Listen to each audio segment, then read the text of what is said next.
Hello viewers, welcome back to Fazil Khan's tutorial. आज की इस वीडियो में देखेंगे अपन MBA semester 1 statistics for management का यूनिट नंबर 4 का मोस्ट इंपॉर्टेंट क्वेश्चंस जो आप लोगों को बार बार एग्जामिनेशन पॉइंट ऑफ व्यू में आते रहता है। सो आप लोग अगर यूनिट 4 से ये टॉपिक कवर कर लिए समझो डैम श्योर आप लोगों को एग्जामिनेशन पॉइंट ऑफ व्यू में इसके रिलेटेड क्वेश्चन रहेंगे। सो अपने को वन वे एनोवा बनाओ बोलता उन्हें क्वेश्चन इस तरीके से देता है। As a head of the department of a consumer research organisation you have the responsibility for testing and comparing lifetime of 4 brands of electric bulbs. Suppose you test the life of 3 electric bulbs of each of the 4 brands. The data are shown below, each entry representing the life of an electric bulb measured in hundreds of hours. बोल के ऐसा देखे can we infer that the mean life of the 4 brands of electric bulbs are equal बोल के लिखता हूँ। सो जब उस टाइम पे अपना क्या करना है, पहले जो है स्टेप 1 बोल के लिख लेना। Step 1 let h naught is equal to mu naught mu one, इसको म्यू बोलते हैं, देखो यू के जैसे सिंबल क्या बोलते हैं अपन, म्यू बोलते हैं, म्यू 2 म्यू 3 म्यू 4 बोल के लिख लेना। अगर लिखना चाह रहे तो लिख लो let the null hypothesis be that there is no significant difference in mean life time of the 4 brands of electric bulbs बोल के लिख ले सकते हैं अपना, नहीं तो डायरेक्टली लेट नल हाइपोथेसिस बोल के लिख लो। Let null hypothesis H not is equal to बोल के लिख लो। उसके बाद में फिर क्या करना है अपन, लेट अल्टरनेट हाइपोथेसिस रहता ना ये अपना, अल्टरनेटिव हाइपोथेसिस मैं बोले ऐसा अपना स्टेप्स फॉलो हुए समझो ईजिली कर ले सकते हैं। कई सारे लोग क्या करते हैं, टफ है समझते हैं, बहुत ज़्यादा इजी रहता है। Mu 1 not equal to mu 2 not equal to mu 3 not equal to mu 4 बोल के लिख लेना। फर्स्ट में क्या करें अपन, इक्वल लिखे, सेकंड में क्या कर लिखे, नॉट इक्वल बोले। उसके बाद में यहाँ पे जो भी दिया उन्हें वही लिख लेने का, अपने को ब्रांड्स बोल के लिख लेने का। यहाँ पे नेक्स्ट जो है सो अपने क्या दिया उन्हें, ए बी सी डी दिया ना, ए बी सी डी लिख लेना। उसके बाद में क्या करने का है अपने को, ए बी सी डी में x1 और x1 का स्क्वायर, फिर से x2 का स्क्वायर, फिर x3 का स्क्वायर, फिर x4 का स्क्वायर कर लेना। उसके बाद देखो x1 क्या दिया उन्हें, 20 19 21 दिया। 20 का स्क्वायर बोले तो आप लोग कन्फ्यूज होंगे इस तरीके से, 20 इंटू 20 कितना हो रहा है अपने को, 400। फिर उसके बाद में क्या है, 19 है ना, 19 इंटू 19 कितना आ रहा है, 361। फिर 21 इंटू 21 इंटू 21 तो कितना आ रहा है, 441 आ रहा है अपने को, राइट। फिर इसका टोटल कर लेना, summation x1 is equal to अपने कितना आ रहा है, इसका टोटल मारे तो 60 आ रहा है। समीशन x1 स्क्वायर का कितना आ रहा है अपने टोटल, 1202 आ रहा है। वैसे ही जैसे अपन x2 करना 25, ये वैल्यूज़ देखो यहाँ पे दिया उन्हें वही लिख ले रहा हूँ मैं, कोई कहाँ से भी ला के नहीं लिख रहा हूँ। 25 23 21, 25 का स्क्वायर करे समझ जाओ, 25 इंटू 25 करे तो कितना आ रहा है मेरे, 625 आ रहा है। वैसे ही 23 का स्क्वायर करे तो 529, 21 का स्क्वायर करे तो 441। समीशन x2 करे समझो, समीशन माने टोटल, तो इसका टोटल कितना आ रहा है, ऐड करे तो 69 आ रहा। फिर समीशन x2 स्क्वायर करे समझो अपन, कितना आ रहा है, इसका टोटल करे तो अपने को 1595 आ रहा। फिर x3 करना अपन, x3 जो है यहाँ पर दिया उन्होंने 24 20, फिर जो है अपना 22, इसका भी टोटल कर लेंगे जब कभी summation x3 is equal to कितना आ रहा है, इसका टोटल अपने को 66 आ रहा। x3 स्क्वायर बोलो 24 स्क्वायर 576, आप लोग देख लिया ना किस तरीके से अपन स्क्वायर करना, उसीलिए जो है सो मैं इसको आगे बढ़ा रहा हूँ। समीशन x3 का स्क्वायर कर लेना, वैसे ही अपन समीशन x3 का स्क्वायर का ऐड करें समझो 1460 आ रहा। वैसे ही अपन समीशन x4 कर लेना, 23 20 20 दिया उन्हें, सो 23 का स्क्वायर कितना आ रहा, 529। वैसे ही जैसे 20 का स्क्वायर 400, वैसे ही जैसे 20 का स्क्वायर 400 आ रहा। तो इसके भी टोटल कर लेना अपन, summation x4 is equal to कितना बता रहा अपने 63। समीशन x4 स्क्वायर कर लिए समझो, ऐड कर लिए समझो, एक बार ऐड करके ही बता दे तुम्हें, 529, ये 592 लिख लिया मैं, 529। सो 529 प्लस 400 प्लस 400 तो कितना आ रहा है, 1329 आ रहा। आई होप आप लोगों को समझ में आया होगा ये ऊपर का फर्स्ट स्टेप। नेक्स्ट अपने क्या करने का रहता है, स्टेप 2 में calculation of grand total,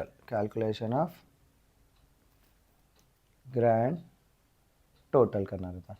calculation of grand total में क्या कहते हैं, GT is equal to sum of all the observations in 4 samples, 4 samples use कर लेना अपन, विच 4 सैम्पल्स करके लिख लेना अपन। लिख लेके GT इज इक्वल टू कितना दे रहा उन्हें, क्या क्या वैल्यूज़ है ये देखो, 60 69 66 63, इन लोगों क्या करना अपन, ऐड कर लेना, 60 प्लस 69 प्लस 66 प्लस 63, तो इसका कितना आ जा रहा है अपने को 258 आ रहा। उसके बाद में स्टेप 3 में क्या करना है अपन, स्टेप 3 में करेक्शन फैक्टर कैलकुलेट करना, calculation of correction factor. Calculation of correction factor में क्या करते हैं अपन, correction factor C F is equal to G T का whole square by N, G T का whole square by N. Capital N की value कैसे निकालते हैं अपन, N one plus N two plus कितने का वो है अपने पास 1 2 3 4 है ना, इसलिए N one N two N three और एन फोर आता। अगर 3 रहे तो N one N two N three आता आप लोगों को। सो इस तरीके से लिख लेना अपन, कैपिटल एन की value N one plus N two plus N three plus N four आ रहा है अपने को। एन वन बोले तो क्या है, कितने कॉलम्स इसमें, कितने वो है कॉलम्स 1 2 3, रोज कितने 1 2 3 है। सो एन वन की वैल्यू क्या हो गई 3 हो गई। वैसे ही एन टू की वैल्यू भी 3 रोज ही है, एन थ्री भी एन थ्री की वैल्यू भी 3 हो गई, एन फोर की वैल्यू भी क्या हो गई 3 हो गई। सो कैपिटल एन टोटल कितना आ रहा 1 2 3 4, 4 3 ज़ा 12 आ रहा अपने को, पूरे ऐड कर लेना पर। उसके बाद क्या करना अपन, सी एफ निकाल लेना, C F is equal to G T का होल स्क्वायर, जी टी कितना है अपने को 258 का होल स्क्वायर बाई 12। करे समझ जाओ अपन इसका, 258 इंटू 258 कितना आ रहा, मैं पहली बार में आप लोगों को मालूम होना बोल के पूरा कैलकुलेशंस कर रहा हूँ। 66564 बाई 12 डिवाइडेड बाई 12 करे तो मेरे कितना आ रहा 5547 आ रहा, 5547, उसको ही वही आया ना 5547। उसके बाद क्या करना अपन, calculation of total sum of squares कर लेना, कैलकुलेशन ऑफ ये कौन सा होता अपना, स्टेप 4 होता, calculation of total sum of squares. देखो बहुत रेयर चांसेस रहते हैं चैप्टर में से आप लोगों को थियरी आने का, उसीलिए आप लोग क्या है प्रॉब्लमेटिक घट कर लेना, इसमें से ये टॉपिक्स कहीं सा भी आता, वन वे एनोवा के टाइप में क्वेश्चंस कहीं सा भी आता, आप लोग कर ले सकते सुकून से, मेरे मुझे फॉलो करे तो। So T S S is equal to summation I, देखो फिर समीशन जे, उसके बाद क्या करने का अपने को एक्स आई जे का स्क्वेयर माइनस कौन सा फैक्टर अपना, जो है सो करेक्शन फैक्टर। सो समीशन आई जे एक्स आई जे होल स्क्वायर, एक्स आई जे होल स्क्वायर बोले तो अपने एक्स स्क्वेयर्स जो भी टोटल्स है ना एक्स स्क्वायर के, वो लिख लेने का रहता है अपने 1202 1595 1460 और 3929 को लिख लेने का रहता। So T S S is equal total sum of squares is equal to, first क्या है 1202, उसके बाद 1595, फिर उसके बाद 1460, उसके बाद 1329 माइनस करेक्शन फैक्टर कितना आया अपने को 5547 आया ना, 5547 लिख लेना यहाँ पे 5547। सो अपन इसको ऐड करें, समझो कितना आ रहा है, पूरा ऐड करें तो अपन 5586 बता रहा हूँ ना, 1202 1595 1460 प्लस 1329 करें तो कितना आ रहा 5586 माइनस 5547 माइनस 5547।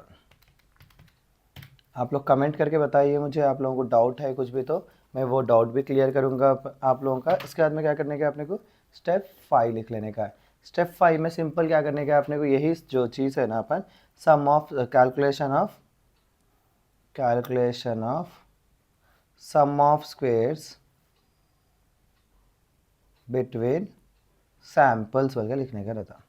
इसको क्या बोलते हैं अपन, एस एस बी बोलते हैं, एस एस बी। इसका फॉर्मूला क्या था, समीशन टी जे का square by N J minus G T square by capital N आता अपने को। सो अपना टी जे का स्क्वेयर बोले तो ये जो भी आए ना अपने को 60 69, यहाँ से भी देख लेना चाह रहे थे 60 69 66 और 63 का स्क्वेयर करने का है, 60 स्क्वेयर बाई 3, कितने रोज है 3 रोज है, प्लस वैसे जो सो 69 आया उसके बाद 69 स्क्वेयर बाई 3 प्लस उसके बाद क्या है अपने 66 square by 3 plus 63 square by 3 minus G T square by N कितना आया अपने को, G T square by N already निकाल लेके रख लेना अपन, फिर से कैलकुलेट करते 5547।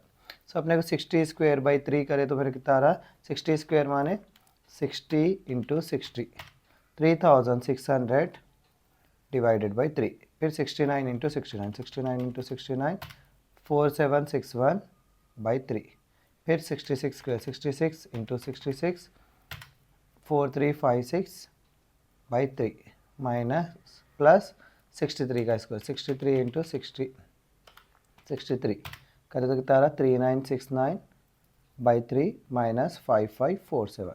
अब उसके बाद क्या करना है 3600 डिवाइडेड बाई 3 जब भी कर ले सकते देखो नेक्स्ट क्वेश्चन में जब कराऊंगा और भी फास्ट वे से किस तरीके से कर सकते हैं आप वो चीज़ बताऊंगा मैं 1200 प्लस इसका कितना आया 1587 फिर इसका कितना आया 1452 फिर 1323 माइनस 5547 सो इन लोगों का सब का टोटल कर लेने का अपने को सो इसको आप लोग अभी ब्रैकेट में चाहे तो लिख ले सकते हैं नहीं लिखे तो भी कुछ भी नहीं होता भाई जैसा मटेरियल में एग्जैक्टली वैसी चीज़ करना पड़ेगा कोई भी रूल नहीं रहता इसका टोटल करें तो अपने कितना रहा 5562 माइनस 5547 तो एस एस बी कितना आ रहा मेरे को 19 आ रहा। अब क्या करना है अपन एस एस डब्ल्यू निकालने का है स्टेप 6 में क्या निकालते हैं आप सम ऑफ स्क्वायर्स विद सैम्पल्स निकालते हैं। अब नेक्स्ट अपने क्या है स्टेप 6 निकालने का स्टेप 6 इज इक्वल टू क्या करने का अपने calculation of sum of squares with sample sum of squares with samples वो क्या होता है बिटवीन सैम्पल्स तो देखो ये क्या है विथ इन सैम्पल्स होते हैं विथ इन सैम्पल्स तो इसको किससे डिनोट करते हैं अपन एस एस डब्ल्यू से करते हैं। इसका फॉर्मूला क्या है total sum of squares minus sum of squares between samples. So total sum of squares अपने को ऑलरेडी आया ना टोटल सम ऑफ स्क्वायर्स 39 आया बिटवीन कितना आया 19 आया सो 39 माइनस 19 सॉरी ये 15 आ रहा तो S S B is equal to कितना आ रहा 15 आता मैं 19 लिख लिया गलती से 15 तो 39 माइनस 15 करें तो मेरे कितना आ रहा है एस एस डब्ल्यू 24 आ रहा है। और उसके बाद में स्टेप 7 में क्या करते हैं अपन एनोवा का टेबल बनाते हैं एनोवा एनालिसिस ऑफ वेरिएंस बोलते देखो अपन एनोवा को भी फुल फॉर्म अगर आप लोगों को होना रहा तो यहाँ पे एक लाइन यहाँ पे एक लाइन फिर देखो अपन क्या करने का है सोर्स ऑफ वेरिएशन निकलेगा ये भी बॉक्स यूज़ कर लेंगे अपन बुक छोटी रहने की वजह से बॉक्स छोटा हो जा रहा बड़े बुक अवेलेबल नहीं है अब घर में तो उसी में जो बुक अवेलेबल है उसमें करा दे रहा हूँ मैं एट द एंड समझ में आया तो बस है अपने को ये हो गया अपना तो सोर्स ऑफ वेरिएशन फिर जो है सो अपने सम ऑफ स्क्वायर्स फिर डिग्री ऑफ फ्रीडम नेक्स्ट जो है सो अपने मीन स्क्वायर्स बोल के लिखते हैं अपन यहाँ पे नेक्स्ट जो है सो अपन एफ रेशियो निकालने का रहता है देखो ये भी कितना आसानी से निकाल सकते हैं यहाँ पे क्या लिख लेना अपन बिटवीन सैम्पल्स बोल के लिख लेना फिर एक विद इन सैम्पल्स बोल के लिख लेना बिटवीन सैम्पल्स अच्छे से लिख देंगे यहाँ पे कंफ्यूज नहीं होना बच्चे with in samples between samples कितने आया अपने 15 आया विद इन सैम्पल्स कितना आया 24 आया सो ये दो वैल्यूज़। अब डिग्री ऑफ फ्रीडम निकालना अपन डिग्री ऑफ फ्रीडम बोले तो अपने पास में जो है सो फॉर्मूला क्या है k-1 है k-1 बोले तो कितने क्या बोलते हैं रोज थे अपने पास कॉलम्स थे 4 कॉलम्स थे ना 1 2 क्वेश्चन में कितने दिया उन्हें 4 कॉलम्स दिया ना ऐसा 1 2 3 4 तो ये क्या हो गया अपने 4-1 सो ये कितना आ रहा 3 आ रहा वेर एस क्या बोलते हैं विद इन सैम्पल्स का डिग्री ऑफ फ्रीडम कैसे निकालते हैं अपना n-k बोले टोटल कितना आया ये रोज 3 आया ना अपने को यहाँ पे कितना हो जा रहा है 12 हो जा रहा तो यहाँ पे n4 का 4 दिया उन्हें वो रॉन्ग होता 3 होता बच्चों को खाली कंफ्यूज करते रहती है बुक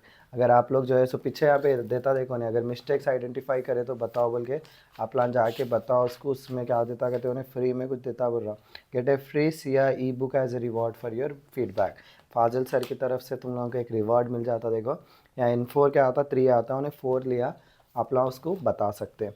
सो n-k तो 12 माइनस के कितना आया अपने को 4 12 में से 4 गया तो कितना आ रहा अपने को 8 आ रहा। उसके बाद में क्या करना अपन मीन स्क्वायर निकाल लेना मीन स्क्वायर बोले तो 15 जो भी आंसर आया अपने को अभी यहाँ पे मीन स्क्वायर का 15 आया ना इसको डिवाइडेड बाई 3 करना क्योंकि 3 रोज है ना अपने 15/3 करे तो 5 आ रहा। और ये डिग्री ऑफ फ्रीडम भी बोल सकते हैं आप डिग्री ऑफ फ्रीडम से आप डिवाइड करते रोज से नहीं डिग्री ऑफ फ्रीडम से डिवाइड करें तो 5 आ रहा। फिर जैसे 24 को divided by degree of freedom इसका कितना है 8 है सो 24 को डिवाइड करें तो मेरे कितना आ रहा है 3 आ रहा। उसके बाद एफ रेशियो निकालना बोले तो इन दोनों को डिवाइड कर लेना f 5/3 तो इसकी वैल्यू कितनी आ रही है अपने को 1.67 आ रही। इतना कर लिया वन से एफ रेशियो कितना आ रहा है अपने को एफ रेशियो कैलकुलेटेड या तो एफ रेशियो बोल के लिख ले सकते भाई पूरा वर्ड टू वर्ड लिखने की ज़रूरत नहीं है 1.67 क्योंकि उन्हें क्या देखता है आप लोगों का सही से सब करे या नहीं करे वो देखता उन्हें। सो इसका टोटल कितना आ रहा 39 आ रहा इसका n-1 बोले तो n-1 कर लेना लास्ट में एट द 12 -1, तो अपने कितना आना है 11 आना, 12 - 1 11 नहीं चाह रहा अपने को। उसके बाद में क्या करना है अपना 1.67 आ गया ना, value of from table V1 3, V1 की वैल्यू क्या है 3 आई, V2 की वैल्यू कितनी आई 8 आई। तो आप लोगों का ये सब बुक रहती, देखो बुक पेपर आ देते आप लोग कॉलेजों में मेरे ख्याल से। यहाँ पर कहाँ पर गया वो, आप लोगों को फ्री कॉलेज क्या बोलते हैं एग्जामिनेशन सेंटर में भी लिख जाने देते। देखो आप लोग सोचेंगे सर ये वैल्यूज़ जो है सो एग्ज़ाम सेंटर में लिख जाते क्या बोल के, फिर कमेंट आते मेरे को, कमेंट आए जब, उसी लिए जो है सो मैं पहले से बोल दे रहा हूँ डिग्री ऑफ फ्रीडम की वो जो भी वैल्यू रहती ना वो अपने को लेके जाने देते अपने को। सो यहाँ पे देखो V1 जो है सो अपना कितना है, V1 3 होता, V2 कितना होता 8 होता। सो अपने के यहाँ पे क्या आ रहा 4.06 आ रहा, 066 आ रहा। सो अपना क्या आ रहा आंसर, यहाँ पे उन्हें भी क्या बता रहा 4.07 आ रहा। सो अपने क्या है लेवल ऑफ सिग्निफिकेंस बोलते हैं इसको, सिग्निफिकेंस कितना बताया हमें 4.66 बताया ना। सो 4.66 को क्या लिख ले सकते हैं अपन 4.07% लिख ले सकते हैं। एट अपन कितना अज्यूम करे थे 5% अज्यूम करे थे। सो अपन क्या बोल रहे हैं एफ कैलकुलेट करे लेस देन आ रहा एफ की वैल्यू टेबल से। सो इसको क्या बोल रहे हैं अपन हाइपोथेसिस, अगर ऐसा आया समझो नल हाइपोथेसिस एक्सेप्ट करते। अगर F calculated value F tabulated value से कम रही तो कब क्या कर रहे हैं अपन नल हाइपोथेसिस को एक्सेप्ट कर रहे, नल हाइपोथेसिस एक्सेप्टेड। हो गया, इतना लिख दिए समझ जाओ आप लोगों का आंसर कंप्लीट हो जाता। सो अगर नल हाइपोथेसिस एक्सेप्ट कर रहे बोले तो यहाँ पे क्या है कुछ भी डिफरेंस नहीं है उन लोगों के life time of the bulb में बोल के लिख देने का है। There is no difference, question में जो दे रहा उन्हें वही लिख देने का, there is no difference between the life time of the bulbs, between the life time of the bulbs. इतना इजीली निकाल ले सकते। देखो आप लोग वैल्यूज़ खाली पली के जैसे ये क्वेश्चंस छोड़ के आते कई सारे इनके उनके बातें सुन के कि टफ है छोड़ दो बोल के, तो आप लोग इस तरीके से कर ले सकते। और भी मैं इस टॉपिक के वीडियोस अपने चैनल पर अपलोड करूँगा, आप लोग देखकर इजीली सीख ले सकते हैं 1 वे और 2 वे अनोवा। 1 वे 2 वे अनोवा सीख ले समझो चैप्टर में से और दूसरी चीज़ करने की ज़रूरत ही नहीं है आप लोगों को। सो इसी के साथ मैं आज का वीडियो यहीं ख़त्म करता हूँ। Please do like, share and subscribe to Fazil Khan's tutorial.